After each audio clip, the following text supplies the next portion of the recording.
میں نے زکوٰۃ کے بارے میں پوچھنا تھا کہ یہ اگر کسی کا میڈیکل سٹور ہے تو اس کی زکوٰۃ جو اس کا مال تجارت ہے وہ کس حساب سے زکوٰۃ دے گا؟ مثال کے طور پہ اگر دکان میں 50 لاکھ کا مال پڑا ہوا ہے وہ کس حساب سے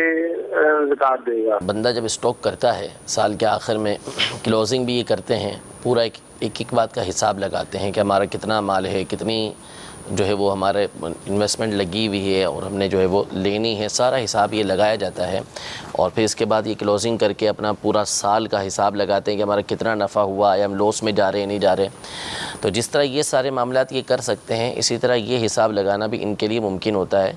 کہ ان کی دکان پر مال کتنا موجود ہے۔ صرف ایک سستی تھوڑی سی بعض اوقات ہوتی ہے کہ جس کی بنیاد پر یہ نہیں لگا سکتے، اور اب تو بہت سارے میڈیکل اسٹور ہوں یا دوسرے جو ہے وہ جنرل اسٹور ہوں، سپر اسٹور ہوں، ان میں یہ چیزیں بڑی آسان ہو گئی ہیں، کیونکہ یہ پورا کا پورا ایک ان کا کمپیوٹر سسٹم ہوتا ہے، نظام ہوتا ہے پورا کمپیوٹر سسٹم کے اندر، ان کے پاس ساری جو ہے وہ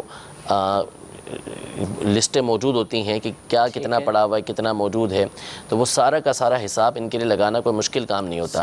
تو ایک تو ساری جتنی بھی چیزیں ہیں ان کا حساب لگانا پڑے گا کہ وہ کتنی ہیں، اور پھر اس کے بعد جو ان کی مارکیٹ ویلیو ہے، یعنی جس میں یہ بیچتے ہیں، یعنی ان کے پاس کوئی لینا آئے گا تو وہ جب پوچھے گا کتنے کا ہے، تو جتنے کا یہ بتاتے ہیں اتنے کی ویلیو اس پر یہ لگے گی۔ تو جتنے کا یہ مال بنتا ہے، جیسا خود انہوں نے کہا 50 لاکھ ہے مثلاً، تو 50 لاکھ روپے کی زکوٰۃ ان کے اوپر لازم ہوگی، یعنی 50 لاکھ کا 2.5% ان کو یہ دینا ہوگا۔